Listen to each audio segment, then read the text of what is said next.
dans notre approche, quand on parle du corps au sens large, c'est-à-dire de tous les corps.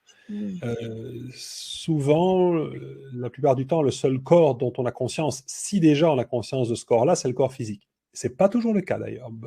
Moi, je sais que j'étais même pas conscient de mon corps physique, hein. J'étais uniquement pris dans ma tête pendant très longtemps. Mais quand on parle du corps, on pense au corps physique. On peut ressentir des choses dans le corps physique, on peut parfois ne pas sentir grand-chose, ou parfois rien, parce que on a appris à se couper. Parfois, des émotions peuvent être douloureuses, et ça peut être une stratégie pour ne pas souffrir, de se couper de notre corps physique, pour ne pas ressentir les douleurs et des choses comme ça. Et en même temps, quand on se coupe de notre corps physique, on se coupe aussi de tous nos autres corps. Corps émotionnel, corps énergétique, ce que Eckhart Tolle appelle le corps subtil, c'est-à-dire la vie à l'intérieur de mon corps physique, avec toute l'ampleur que ça, c'est une dimension absolument infinie. On le mesure aujourd'hui, hein. On peut voir qu'en dehors du corps physique, il y a des corps énergétiques, et que ces corps énergétiques peuvent être ressentis en partie à l'intérieur du corps, et parfois on peut même avoir des ressentis au-delà du corps physique. Si par exemple je me sens déprimé et que je suis dans une journée d'été, il y a des oiseaux qui chantent, mais moi je me sens comme avec un nuage noir au-dessus de la tête.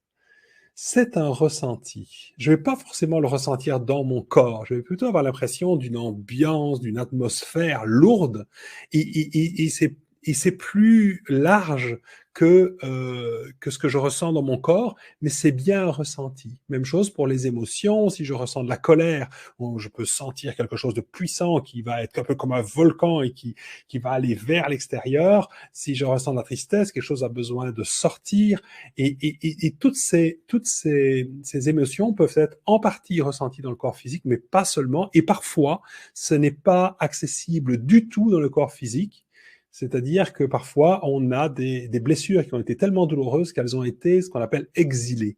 Donc ça veut dire que pour survivre, on a choisi de complètement mettre ça de côté. Ce qui fait que ça reste complètement inconscient et qu'on n'y a pas accès. Donc voilà, on a des processus pour ça, et ça passe par comment dire, les émotions, comment on se sent. Même si on n'y a pas accès dans le corps, on peut se rendre compte que, au-delà des sensations corporelles, on peut percevoir comme des impressions, comme des choses plus subtiles. Mais ça s'apprend.